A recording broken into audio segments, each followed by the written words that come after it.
নমস্কার বন্ধুরা, আমি সুমন। সুমনের আড্ডাখানায় আপনাকে স্বাগত জানাই।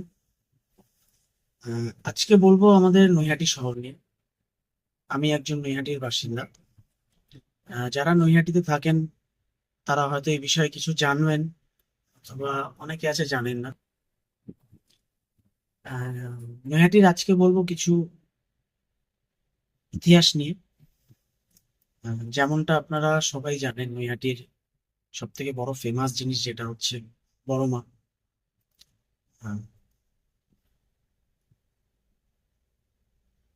বড় মা আমাদের সকলের প্রিয়। কথায় বলে, ধর্ম হোক যার যার, বড় মা সবার।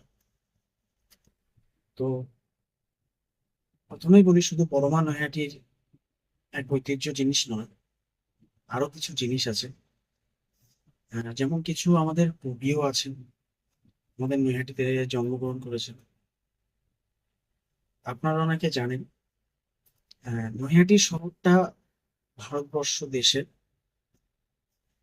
পশ্চিমবঙ্গ রাজ্যের উত্তর চব্বিশ পরগনা জেলার একটা ছোট্ট শহর নৈহাটি। শহরটি আপনারা নাম জানেন হয়তো, হুগলি নদী তার পাশেই অবস্থিত। যেটা বলছিলাম, যেই কবিগণরা ছিলেন, আহ, এখন তারা নেই।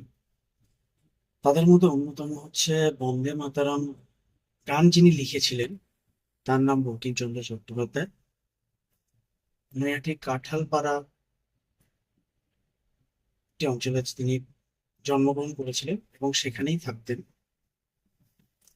এছাড়া রয়েছে সাহিত্যিক সমরেশ বসু, তিনিও এখানে জন্মগ্রহণ করেছিলেন। হরপ্রসাদ শাস্ত্রী, তিনিও নৈহাটিতে জন্মগ্রহণ করেছিলেন। তো শুধু নৈহাটিকে বড়মা নামে চিহ্নিত করাটা ভুল। নৈহাটি শহর নৈহাটি শহরটি ভারতবর্ষের প্রাচীন এক পৌরসভা, এক শহর। এই শহরটি প্রতিষ্ঠিত হয়েছিল 1869 সালে। ব্যাপার এটাই হচ্ছে মজার একটা বিষয়। আমরা এখন এই যে শহরটিকে নৈহাটি নামে জানি, এই শহরটির নৈহাটি নাম ছিল না, নাম ছিল নবহট্ট। পরে বিশেষ কোনো কারণে শহরটির নাম পাল্টানো হয়। কারণটা কি সেটা আমিও জানি না, যদি আপনাদের কারো জানা থাকে কমেন্টে অবশ্যই জানাবেন। এরপরে আসি, আপনারা সবাই চেনেন ভারত বিখ্যাত গায়ক রাঘব চট্টোপাধ্যায়। তিনিও আমাদের নৈহাটিতে জন্মগ্রহণ করেছেন। আপনাদেরকে বলি, নৈহাটির আরেকটি অন্যতম জায়গা আছে। জায়গাটির নাম নৈহাটির রাজেন্দ্রপুর, বটতলা বলা হয় যাকে। এই জায়গাটি নৈহাটির অনেক পুরনো একটি জায়গা। জায়গাটির বিশেষত্ব হচ্ছে এখানে সব ধরনের মাছ চাষ করা হয়, যেমন রুই, কাতলা, পুঁটি মাছ, বাটা মাছ। এবং আরেকটি মজার বিষয় যেটা হচ্ছে, আমাদের নৈহাটির এই রাজেন্দ্রপুর বটতলা থেকে বাইরে বিভিন্ন জায়গায় ছোট চারা মাছ, আমরা যাকে বলি, সেই মাছ এখান থেকে যায় বাইরে। বলতে এমনও কিছু সময় হয়ে থাকে যেটা ভারতবর্ষের বাইরে যায়, এবং ভারতবর্ষের মধ্যেও থাকে, যেমন দিল্লি, মুম্বাই, গুজরাট, নানা বিভিন্ন জায়গায়। এবার আসি নৈহাটির অন্যতম ঐতিহ্য নিয়ে, যা হচ্ছে বড় মা। আমরা সবাই যাকে বড় মা নামে চিনি, আসলে তার নাম আগে ছিল ভবেশকালী নামে। এই ভবেশ হচ্ছে নৈহাটিরই একজন বাসিন্দা, নাম তার ভবেশ চক্রবর্তী।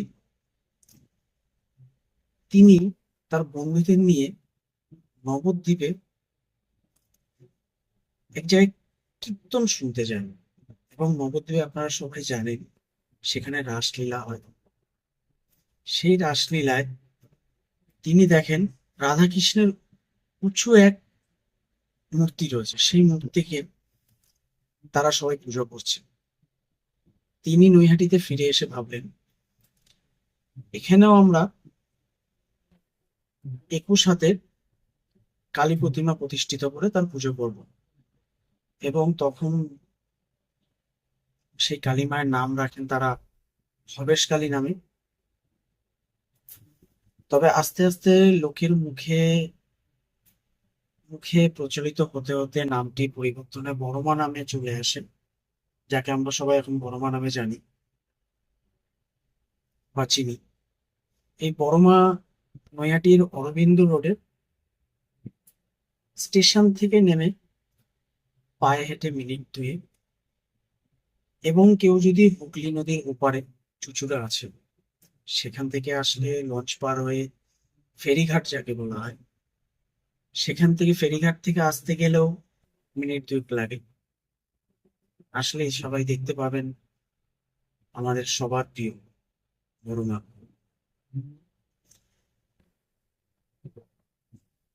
এর থেকে বেশি আমার কিছু নিজের জানা নেই।